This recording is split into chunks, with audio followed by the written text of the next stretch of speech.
In his first official visit to Islamabad as Foreign Minister and the first visit from the Republic of Turkey after the election of the new government in Pakistan,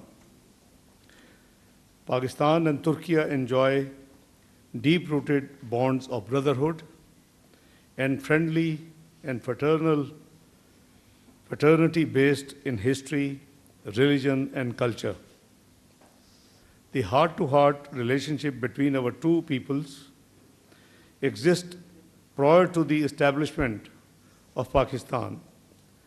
Pakistan and Turkey are indeed two countries, but one nation. A strategic and comprehensive bilateral relations are manifested by elaborate institutional mechanisms that exist between our two countries, as well as regular high-level bilateral visits and exchanges at the level of political leadership. Since I assumed the responsibility as Foreign Minister of Pakistan, I have been in regular contact with my brother, His Excellency Hakan Fidan, on bilateral as well as regional and international matters of mutual interest. Today, we have held extensive delegation-level talks and reviewed various aspects of our bilateral relationship, including trade, investment, connectivity, and defense relations. I'm pleased to note that our cooperation in all these areas is strengthening with each passing day. Trade, investment, and defense relations, as well as people-to-people contacts, constitute the basis of our ongoing bilateral cooperation. We are taking measures to increase our trade with a goal to reach $5 billion. We are planning to hold the next session of Pakistan-Turkey High-Level Strategic Cooperation Council meeting in Islam. The HLSCC would carry out a comprehensive review of our ongoing cooperation, including a holistic review of our bilateral strategic economic framework. There is also history of Pak-Turkey collaboration on defense projects. Pakistan and Turkey are working on various joint ventures and continue to support each other to defend our territorial sovereignty and fight against terrorism in all its manifestations. Our two countries have always supported each other on core issues and have assisted each other during natural calamities and disasters. Turkey and Pakistan are closely cooperating at all international forums to combat Islamophobia. During the 15th OIC Summit, which was held recently in Banjul, the Gambia, on 4th and 5th of May 2024, we urged OIC members to formulate a joint strategy to address the issue of Islamophobia. As a result of our joint efforts, OIC has approved the appointment of Turkey Ambassador to Pakistan, His Excellency Mehmet Pashashi, as OIC Secretary General's Special Envoy on Islamophobia. We remain thankful to Turkey for its firm and consistent support to the oppressed people of the Indian illegally occupied Jammu and Kashmir. Pakistan would also continue to support the legitimate struggle of the people of the Turkish Republic of Northern Cyprus. Today, we also exchange views on regional and global developments, especially the worsening humanitarian situation in Gaza. We have agreed that there is an urgent requirement for a permanent ceasefire in Gaza, as well as provision of urgent humanitarian relief to the besieged Palestinian people is also very critical. It is our shared views that there cannot be peace in the Middle East until the creation of an independent Palestine in line with the aspirations of the people of Palestine. Thank you, Excellency. Thank you very much, brother. Değerli basın mensupları, dost ve kardeş Pakistan'ı ziyaret etmekten ve burada sizlerle birlikte olmaktan büyük mutluluk duyuyorum. Şahsıma ve heyetime gösterilen samimi misafirperverlik için kıymetli kardeşim İshak Dar'a ve Pakistan makamlarına en içten teşekkürlerimi sunuyorum. Esteemed press members, I feel great happiness to visit friendly and brotherly Pakistan and to be here with you. I wholeheartedly thank to my valuable brother Ishak Dar and Pakistani authorities for sincere hospitality shown to me and to my delegation. Konuşmamın başında İran'dan gelen vefat haberleriyle ilgili birkaç şey söylemek istiyorum. Maalesef İran'dan gelen vefat haberleri bizleri derinden üzmüştür. İran Cumhurbaşkanı İbrahim Reisi ve kıymetli mevkidaşım, değerli dostum Emir Hüseyin Abdullahyan'a Allah'tan rahmet diliyorum. Dost ve kardeş İran halkının acısını derinden paylaşıyoruz. Before commencing with my speech, I would like to touch upon the issue and the news that we heard from Iran. Unfortunately, the news of esteemed presidents and Minister of Foreign Affairs passing away has saddened us deeply. We do share the saddened feeling of Irani people, and we extend our condolences to them. Kaza haberini ilk aldığımız andan itibaren İran makamlarıyla, kardeşlerimizle temas halinde olduk. Elimizde bulunan bütün imkanların seferber edilmesi için uğraştık. Gerek AFAD, gerek Milli Savunma Bakanlığı, gerek diğer kuruluşlarımız ellerinden gelen bütün çabayı gösterdiler. Ama maalesef bu üzücü haber bizi derinden üzdü. Starting the first moment that we heard about the accident, we have contacted with the authorities in Iran, and we have mobilized all the possible equipment and our people in order to assist them in their endeavors. Our Ministry of Defense and our authorities of emergency situations have done their best, but unfortunately we couldn't hear any news better. Ben tekrar başta Sayın Reisi, Sayın Abdullahyan ve vefat eden diğer şahıslara Allah'tan rahmet diliyorum. Ailelerine başsağlığı ve sabır diliyorum. İran halkının başı sağ olsun. Once again, I do wish the mercy of Allah on the souls of Mr. President Reisi, Mr. Minister Abdullahyan, and others passed away together with them. I do wish patience to their dear families, and I do extend my condolences to the people of Iran. Değerli basın mensupları, atanmasından itibaren değerli meslektaşım, mevkidaşım, dostum, kardeşim İshak Dar'la çeşitli platformlarda bir araya gelme bahtiyarlığına eriştim. Fakat bugün burada yaptığım ziyaretle kendi evinde, kendi evimizde gerçekten çok verimli bir görüşme gerçekleştirdik. Indeed, since his time in his office with my brother, with my dear friend Ishak Dar, we have contacted in different platforms. However, here in our home, we have conducted a very fruitful meeting, and I am delighted to be here with you. Pakistan, kuzeyde Çin, güneyde Umman denizine uzanan coğrafi konumuyla büyük stratejik ve ekonomik öneme sahiptir. Enerji zengini ülkeler ile dev ekonomilerin kesişim noktasında yer almaktadır. Pakistan has major strategic and economic importance with its geographic situation bordering China and Arabian Sea, and indeed it is in the junction of energy-rich countries and major economies.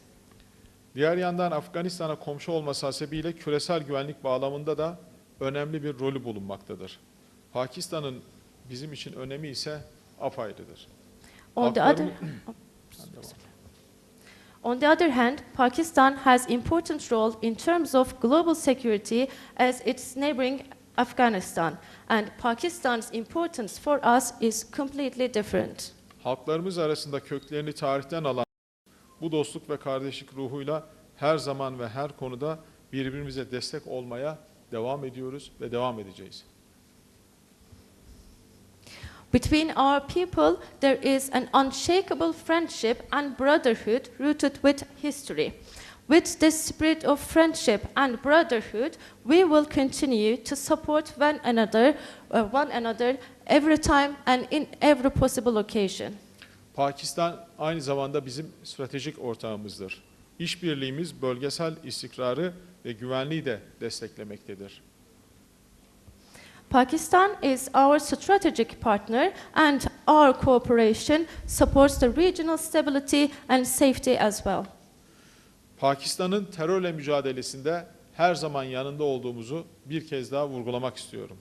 Terörle mücadelede şehit olan Pakistan Kolluk Kuvvetleri mensuplarına ve hayatını kaybeden masumlara bir kez daha Allah'tan rahmet diliyorum. I would like to once again highlight that we stand with Pakistan in their combat against terrorism. I pray for Allah's mercy on the souls of Pakistani law enforcement martyrs and innocent souls lost lives in their combat against terrorism. Değerli basın mensupları, Sayın Bakan, kıymetli dostumla yaptığımız görüşmelerde ikili ilişkilerimizin tüm veçelerini etraflıca ele aldık. Önümüzdeki dönemde Pakistan'da düzenlenmesi planlanan Yüksek Düzeyli Stratejik İşbirliği Konseyi 7. toplantısıyla ilgili görüşlerimizi gözden geçirdik. Esteemed members of press, during our deliberations with Mr. Minister, we have discussed all parts of our bilateral relations and we have reviewed the preparations for the High-Level Strategic Cooperation Council meeting. Thank you. Şunu beraberce tespit ettik ki aramızdaki kardeşlik bağlarını ve potansiyeli hayata geçirmek için biraz daha ileri adımlar atmamız gerekiyor. Özellikle ticaret alanında var olan 1 milyar dolarlık ticaret hacmini 5 milyar dolara çıkarmak için ortak bir hedef koyduk. Indeed, during our discussions, we have identified that in order to strengthen our brotherhood ties and potential, we need to advance our steps to a further stage. And by means of that, we have identified a new goal of trade volume for $5 billion, which is currently $1 billion. Tabii ikili ilişkileri sadece ticari alanlarda değil, daha da yaygınlaştırarak, başta savunma sanayi olmak üzere yatırımlar, bankacılık, bilim, teknoloji, inovasyon alanları da dahil olmak üzere çok geniş bir alanda eş zamanlı olarak kurumsal bir şekilde ilerletme konusunda prensip kararı aldık. We have taken a principled decision in order to broaden and strengthen our relations not only in trade but also in defense primarily, and together with this investment banking, science, technology and innovation areas, we have identified goals in order to strengthen our ties here. Pakistan'ı bütün bölgesel ve küresel konularda desteklediğimizin altını çizdik. We have highlighted that we are supporting Pakistan in regional and global matters. Değerli arkadaşlar, bugün değerli meslektaşımla ayrıca bizim için önemli olan bölgesel gelişmeleri de ele alma imkanımız oldu. Bunların başında tabii ki Gazze ve Afganistan gelmekte.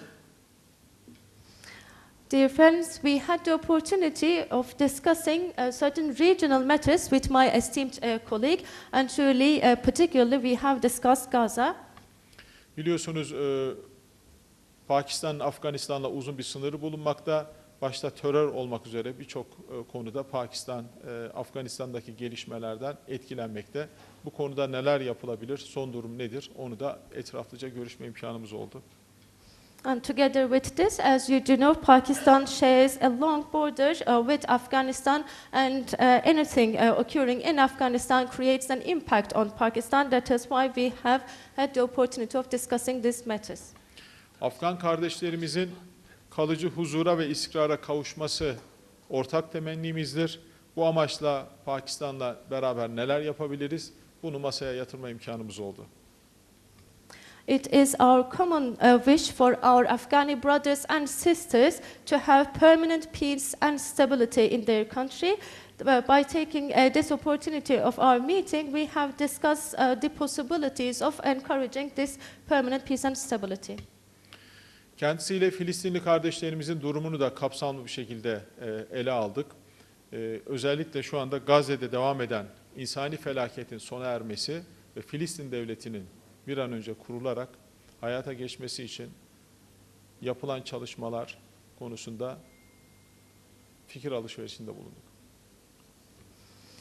We had comprehensive consultations on the situation of our Palestinian brothers and sisters as well, and there is an ongoing need for an immediate ceasefire and access to humanitarian aid in order to stop the humanitarian disaster occurring in Gaza, and we have agreed that there is also a need to establish a Palestinian state in order to solve this problem. İsrail, insanlık vicdanının ve uluslararası hukukun bütün kırmızı çizgilerini aşmıştır. Israel has stepped out all the red flags that have been identified by human consciousness. Topyekün zafer arayışıyla tüm bölgeyi topyekün yıkım ve savaşa sürüklemektedir. While seeking total victory, Israel directs the whole region to destruction and war. Gazze'deki insanlık suçları karşısında Türkiye ve Pakistan'ın duruşu ortaktır. Turkey and Pakistan have common stance against the situation and crimes committed against humanity in Gaza. Birleşmiş Milletler başta olmak üzere İslam İşbirliği Teşkilatı ve diğer uluslararası platformlarda yakın eşgüdümümüzü sürdüreceğiz. We will proceed with our close cooperation in international platforms, namely United Nations and Organization of Islamic Cooperation and other joint adventures of us. Diplomasinin bütün araçlarını kullanarak elimizden gelen ne varsa hepsini yapmaya gayret edeceğiz. By using all means of diplomacy, we will continue to the best that we can do, and we will stand together. Hep söyledik, İsrail arkasına siyasi ve askeri destek almasa bu savaşı devam ettirme imkanı yoktu. We have always stated Israel would not be able to continue the war if there is no political or military support. Başkalarına sürekli insan hakları ve demokrasi dersi verenlerin bu suça ortak olmalarını kınıyoruz. We condemn the ones participating to this crime while lecturing the others on human rights and democracy. Gelinen noktada İsrail-Filistin ihtilafında geçmişte yaşananlardan da ders alarak iki devletli çözüme uluslararası toplumun odaklanması gerekmekte.